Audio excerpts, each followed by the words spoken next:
കയ്യോടെ ഇറക്കി വിട്ടിരുന്നെങ്കിൽ അതോടെ തീരുമായിരുന്നു എല്ലാം.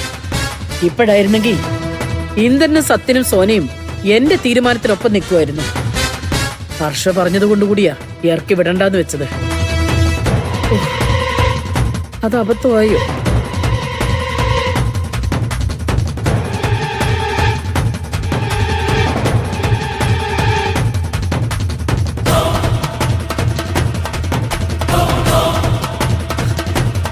എടുക്ക് ഹർഷേ, എടുക്ക്. ഒരാവശ്യത്തിന് വിളിച്ച എടുക്കത്തുമില്ല.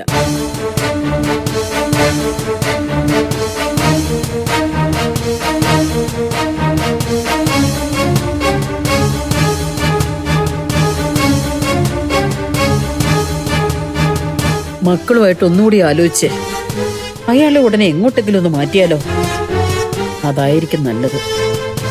ഇവിടെ നിർത്തിയ മരണം വരെ അതൊരു ഒഴിയാബാധയായി മാറും.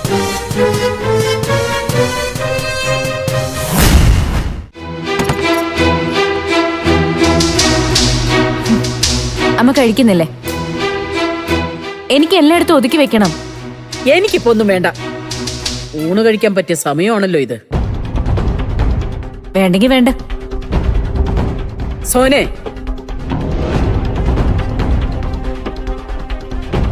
നീ ആ ഇന്ദ്രനെയും സത്യനെയും കൂടി ഒന്നുകൊണ്ട് വിളിക്കേ. ഏട്ടന്മാരും ശ്യാമേട്ടനും കൂടി വെളിയിലേക്ക് പോയി. എന്തിനാ അവരെ വിളിക്കാൻ നിൽക്കുന്നേ?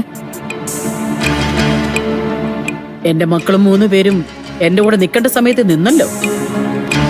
നിങ്ങൾക്കാർക്കും അയാളെ ഇഷ്ടമല്ലെങ്കിൽ ഞാൻ ഇപ്പൊ തന്നെ ഇറക്കി വിടാം അയാളെ. ഞങ്ങൾ ആ കാര്യം അമ്മയുടെ ഇഷ്ടത്തിന് വിട്ടു തന്നായിരുന്നില്ലേ? പക്ഷെ ഒരാൾ ഊണ് കഴിക്കുമ്പോൾ എഴുന്നേൽപ്പിച്ചത് ശരിയായില്ല. കഴിച്ചു കഴിഞ്ഞിട്ട് പൊയ്ക്കോളാൻ പറഞ്ഞാൽ മതിയായിരുന്നു.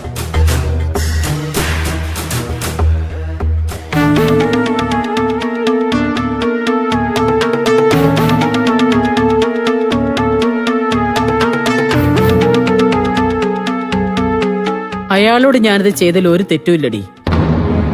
പല രാത്രികളിലും ഞാൻ അത്താഴവും വിളമ്പി കാത്തിരുന്ന മൂക്കറ്റം കുടിച്ചു വന്ന് ഞാനുണ്ടാക്കിയ ആഹാരത്തിൽ മണ്ണു വാരി ഇടുന്നവനായിരുന്നു ആ ദ്രോഹി.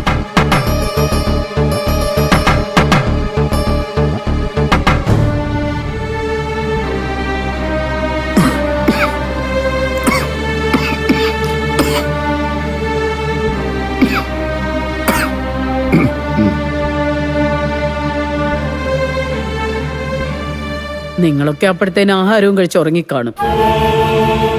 ഞാന് ആഹാരം പോലും കഴിക്കാതെയായിരിക്കും അയാളെയും കാത്തിരിക്കുന്നത്. പക്ഷെ എന്റെ പട്ടിണിക്കെടുവായിരുന്നു ആ ദുഷ്ടൻ. പിന്നെ ഞാനിത് ചെയ്തതിൽ എന്താടി തെറ്റ് പറ? ഓ, അപ്പൊ അമ്മ പ്രതികാരം ചെയ്യാൻ വേണ്ടിയാണോ അദ്ദേഹത്തെ ഇവിടെ നിർത്തിയിരിക്കുന്നത്?